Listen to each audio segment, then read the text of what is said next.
Lads and ladies, Royalivi here, back with another Sorare video, very much the theme of the channel right now, perhaps unsurprisingly with the hype around the European seasons kicking off this month, looking at my EPL in-season limited setup for the upcoming campaign, going for those 5 times multiplied hot streaks starting from game week 1. Now before I show you my setup, let's caveat and address the elephant in the room, that elephant being that I'm a big fat fucking liar. For anyone who religiously follows the channel, may the Zian Fleming always be with your heart, but you may have clocked me mention over the last few months that I wouldn't be getting involved with in-season this time around, which is now obviously not the case, but I like to think there is some rationale on top of the obvious hype and FOMO implication that draws us all in. First big draw is obviously something that I've just mentioned, the 5 times multiplied hot streaks promo starting from the first game week of the Premier League. Of course, the point of this promo is to get people spending money and buying their teams when theoretically the card prices will be at their highest. Naturally, that makes a lot of sense for Sorare as a business, but then the added value actually cascades full circle back to us managers, because across the 4 big leagues where this promo applies, if you can have one decent hot streak run starting from the first game week, maybe winning a few consecutive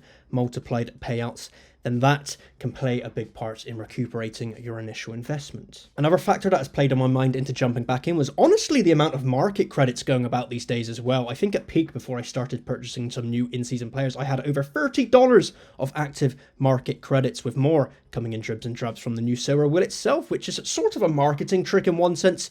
You know, don't feel like you have to spend money on new cards just because you have these credits. You know, middle of the season, for example, I usually wouldn't even bother with them. But if you did plan on spending some money anyway, for instance, on the new in-season cards, then those market credits can go a long way in breaking down the initial price point, especially considering that now only 4 in-season cards are required in a 5-man team, so you actually save even further money on a goalkeeper if you're playing within budget constraints. That was an issue when I got my MLS cards. Goalkeepers were naturally quite expensive for in-season when you needed 5, but this change fully allows you to dive back in at a much lower price. And then finally, and this is more of an individual opinion rather than a fact, but for me, I've now come to terms with the belief that Sorare is no longer the platform it once was when it first started 6 or so years ago. I now fully consider Sorare as a fantasy gambling platform, more akin to, say, you know, DraftKings or a paid version of FPL, rather than a decentralized crypto soccer card collecting platform, or, you know, whatever the fuck it was originally pegged as. Sorare in the past, you know, they might have been more aimed at collectability and ownership of your digital cards and such, whereas I don't feel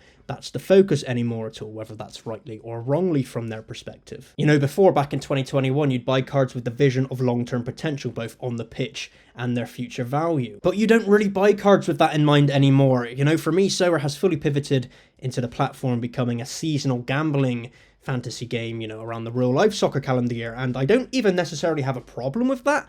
You know, I love to gamble, perhaps in the past too much. I'd always have loads of soccer bets on the weekends, or I'd be playing poker either online or at the casino. But my local casino has now shut down, and I don't really play online poker or bet as much on the weekend anymore. So from my perspective, I'm almost now happy to shift and repurpose that gambling money I'd used in the past on those areas now into Sorare each season. But it's important in my eyes that if you treat something as gambling, there has to be no expectation of making your money back or even making a profit. And that's a bit of a different look at Sorare, because historically it's always been about buying cards, getting game week value from them, and growing your account's worth in terms of that card value and, you know, Ethereum rewards. Now it's no longer about card value, it's purely about the cash you can extract and win from rewards and crafts. And, you know, maybe that's the old crypto mindset seeping in a bit of always trying to get stonks to go up, or, you know, where the fuck they say these days. But we can even see that Sorare is trying to move away from the crypto side of things. You know, the option to run the whole platform viably with fiat is already there. At this point, UK court outcome pending, where that takes us next year.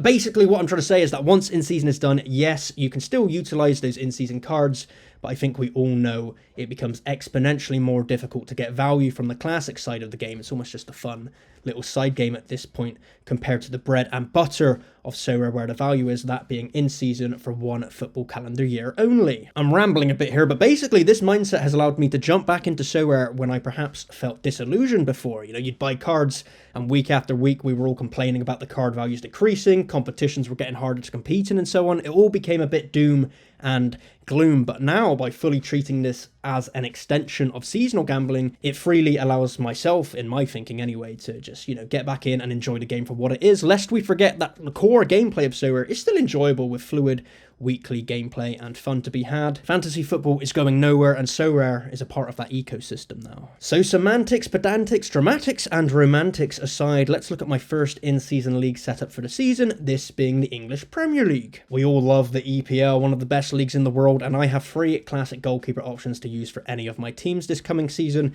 Pickford, Leno and Henderson of Everton, Fulham and Palace respectively. And initially I only wanted one team, but I started buying new in-season cards and eventually realised I had enough to run a second team, and by the time that team was sorted, I sort of had enough to get a pretty shoddy third team going, so I've kind of now got 3 teams, I guess, when originally I was going to have none, so clearly willpower is not my strong suit, we could say. Why am I talking so slowly?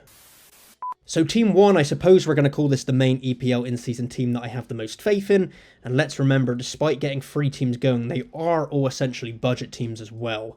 So I sort of tried to plan around the first fixture of the season, as that's where a lot of the value is potentially locked up. And of course we're building around the classic goalies I already have in the account, as I just mentioned. It's a bit tricky with Henderson and Munoz in this team here partnering at the back, as they've got Chelsea, one of the tougher fixtures, but you know, they're capable players, and with Leeds and Tottenham seemingly having favourable fixtures around them to make up the rest of the squad, I think this team has chances. You know, Tanaka and Gnonto, they're key player for Leeds and a big part of their attacking force.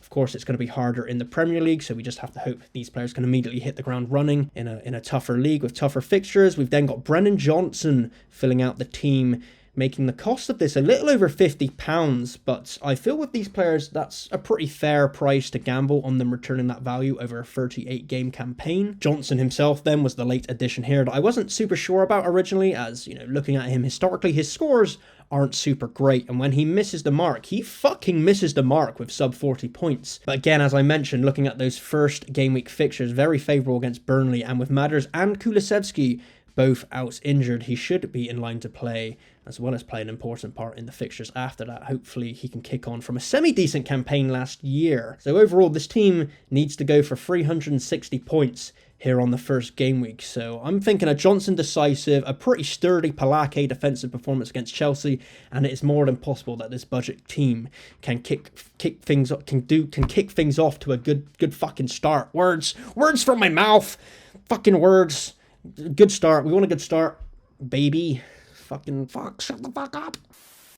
Team 2 then flips the Leeds United attacking theory on its head, as we're opting for an Everton back 2 of Pickford and Bramthwaite. Everton themselves having the 4th best defence in the EPL last season, I believe. So even though, you know, I'm a fan of Leeds United's attack this season, this is still a good fixture for Everton, so I think I can have a successful game week in either Team 1 or Team 2 here. Bramthwaite himself is capable of popping off with some 70+ scores. Around these players, I've then got the remnants of some of my Tottenham purchases in Bentancur and Matisse Tell. I think going off those Madders and Kulusevski injuries that I mentioned, Spurs are going to have a very predictable starting lineup for the first match of the season, which makes them, you know, an easy and viable team to purchase for on the market. The only real question for me is whether Paulinho starts over Bergvall in the middle, but those players aren't involved here, so we don't fucking care. And we've then got Enzo Lafi rounding out the team. Of course, his glaring issue, is that he plays for Sunderland, who you would anticipate to be one of the weaker sides this season, but Lafi himself is arguably Sunderland's most important player, and they're home to West Ham United on the first weekend, the all-important weekend, and I think West Ham are kind of fucking dog shit, so Sunderland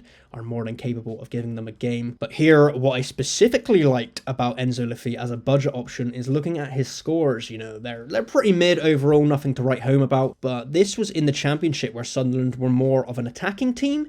You know, you'd think now they're back in a tougher Premier League with teams coming at them, more so they're going to have a lot more defensive work to do. And looking at Lafi's AA scores on a deeper level, we can see he gets a bulk of that from his defensive actions. So if he manages to get even more opportunities to score those tackles and double-doubles and so forth, his defensive AA in the Premier League could be strong, and it could make him a very viable under-the-radar scorer for anyone who's looking for a budget option. Team 3, then, the utter dogshit runt of the litter team. This is purely made up of the spare players I sort of had going here. Leno is in goal, and I bought Joachim Anderson at the back to partner him, who has in the past got some decent scores. So, you know, for under £5 spent on him, I can't really complain. The problem, and the reason why this is my third choice team, is the Brentford duo. The club there as a whole has been absolutely gutted this transfer window, both in terms of manager and player movements, with a lot of people expecting them to struggle. But the other side of that coin is that it makes for cheaper cards to buy off the market. I think Sorare is going to shine through as a really important attacking outlet for them this season, and then KOP is just a generic cheap option next to him who doesn't score fantastically, of course, but he is expected to start for the team, so that's all we're sort of looking for here. It just gives us a little bonus chance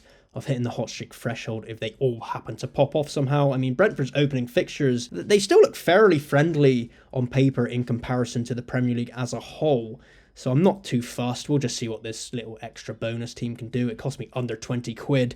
We did need one extra player to round this team out. So of course, it was the easiest decision of my life. The Lord and Saviour, Zian Fleming, welcome to the Premier League and welcome to my team. Really fucking excited for him to finish as the top scorer. I can't fucking wait, and I'll catch you next time because I love you.